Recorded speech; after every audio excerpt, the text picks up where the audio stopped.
Hello and welcome to the Sparrow Racing League. The Sparrow Racing League is a new Crucible mode coming on December 8th and will be sticking around for the next 3 weeks. It is a 6-player free-for-all where you race Sparrows. You can queue as a full 6-person fire team, solo, or anywhere in between. There are 2 maps, Infinite Descent on Venus and Campus Martius on Mars. Both maps were specifically designed for Sparrow racing. They aren't just patrol mode turned into a race course. The courses have a few enemies on them, as well as obstacles to avoid and jumps to jump. Each race consists of 3 laps. For pure gameplay of the races, check out the video I uploaded yesterday, linked here and in the description. The only thing on the track in terms of a power-up are the boost gates. These give you a temporary burst of speed as well as returning some fuel to your Sparrow, which is used for strafing and overdrive. As you can imagine, hitting these are crucial to winning or otherwise keeping up with the pace of other racers. If you miss a gate, your max speed is actually reduced, but as we may talk about in a future video, missing a gate isn't always bad. In order for people who are behind to actually have a chance to catch up, the boost gates get smaller depending on how well you are doing. If you're in first place, the gates get really small. If you're in last place, they get really big. This allows first place to stay in first place if they are good enough at hitting the gates, but if they aren't, it allows people to catch up. Each race takes about 5 minutes to complete, although as players get better, these times will get faster. Let's talk quests. When the event first becomes active, Amanda Holliday will give you a quest for you to earn a C-class license. To complete this, just play in 5 races and you will earn your first SRL Sparrow. There are B, A, and S-class licenses above that, and as you progress up the ladder, you will have access to higher level items when completing matches. We'll talk rewards in a minute.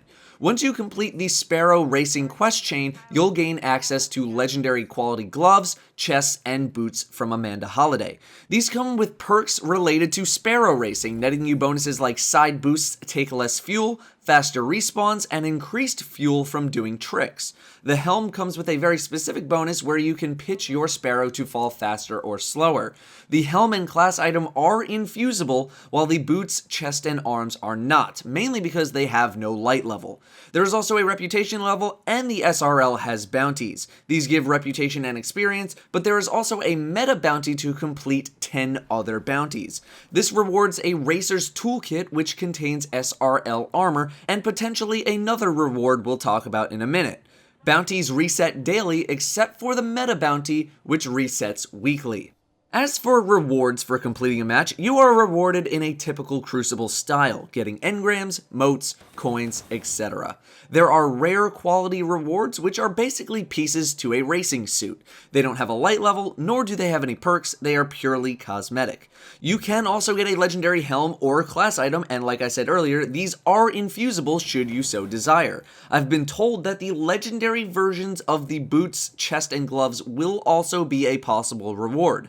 Most notably, the helm and class items, once you are at the highest license possible, have the possibility of dropping at up to 320 light. I don't know how often this will be, but it will be possible to happen. You'll also have new shaders dropping, as well as horns. We'll talk about that in a sec.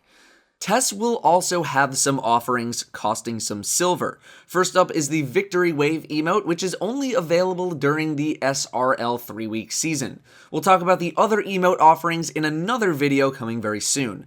Next, the Sparrow Toolkit will provide you with a random legendary Sparrow. We'll look at these in a minute. The Custom Horn Kit will give you a random legendary horn. Yes, your Sparrow now has a horn that you can activate hitting circle. They work like the masks did for the Festival of the Lost. Legendary ones will stay after the event, and the rare ones will go away. You can dismantle your legendary horn to get a horn relay, which can be used on a rare horn to make it legendary, also like Festival of the Lost. You'll get the Happy Horn, which is just the standard horn, for free when you log into Destiny during the SRL, and it is legendary. Finally, the big item is the SRL Record Book Volume 1 for 1,000 silver. This book tracks things like your best times, your best lap time, how many tricks you've done, most gates in a single race, things like that. Completing objectives can reward with book completion and or a legendary piece of Sparrow gear, a shader, or a Sparrow itself depending on what objective you complete. These legendary pieces of Sparrow gear have the same bonuses as all of the other legendary pieces of gear. This gear just looks different. Let's talk about the Sparrows now. Tess will be selling random Sparrows for 500 silver, so let's take a look at the possibilities. They all look very, very nice.